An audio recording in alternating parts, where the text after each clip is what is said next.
Hey healthy bunnies, as you know I'm a huge fan of the Starbucks drink called green tea lemonade. It's often tempting to grab a delicious pastry while I'm there, but they really aren't that healthy. So today I'll be showing you how to make my version of the Michigan Cherry Oat Bars from Starbucks, which is my favorite. My version is vegan and gluten-free and it doesn't have any refined sugar. I teamed up with Jake, the vegetarian baker. He'll be making some delicious apple fritters, and Lainey of Simply Bakings, who will be making cake pops. So make sure you check out the links in the description box and watch their videos. So let's get started. So start out with 1 cup of gluten-free oats, which we will measure and then add to a food processor to grind up to turn into flour.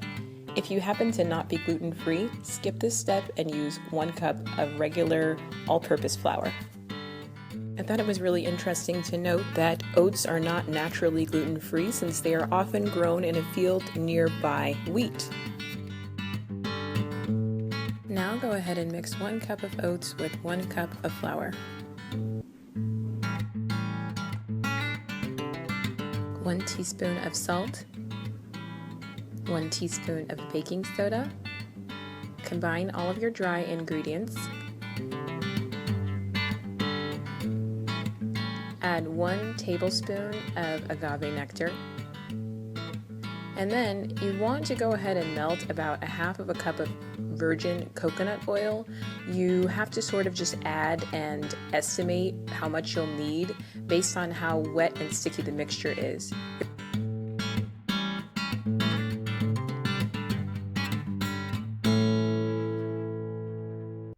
Next, you'll flatten your oats into a square pan. I used a 9x9 inch pan, but you could also use 8x8, which would make it easier to smooth everything out.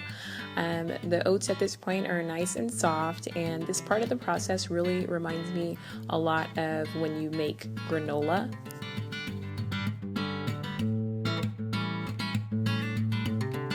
You'll place this into the oven at 350 degrees for about 12 to 15 minutes until the oats become a nice golden brown.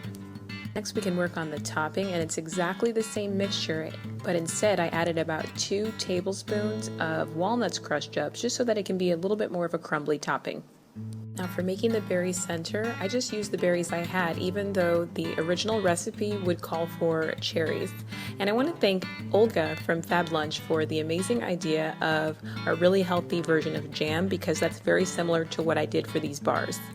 So you combine your 3 cups of berries in a food processor or a blender, and you'll blend until smooth. And I made these a couple of times and I was super concerned when the mixture ended up looking like a smoothie, but it all works out because once you add your tablespoon of chia seeds and your tablespoon of agave nectar, it's perfect. Now, I did try it a couple of different ways with sweeteners, and I tried adding dates, but that didn't really work out well for me, so you'll probably see a date floating around in there for that particular type, but I do recommend the agave nectar. When you make this, it could be a lot of variation because if you're using fresh berries, they may be sweet, they may be tart. It's really hard to tell how it will come out, but the good thing is you could give it a little taste test and it will kind of help you determine how much additional agave to use.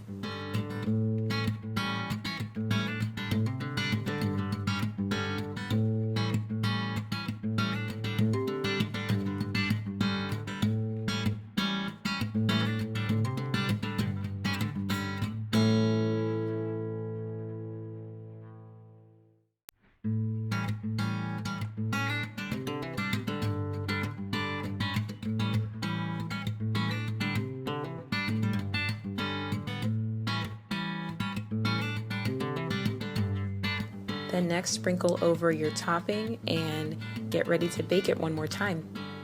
Guys, you have to try this recipe. I really love how it came out, and if you're a mom or someone who's baking for small children, you don't have to worry about a ton of extra sugar from a dessert that isn't that healthy. I can see myself making this again and again, so I hope you try it, and if you do, tag me on Twitter or Instagram and let me see it. I love to see people trying my recipes and giving feedback. Well, that's it for now. Thank you for watching, and make sure you run over to Lainey and Jake's channel to check out their wonderful pastries.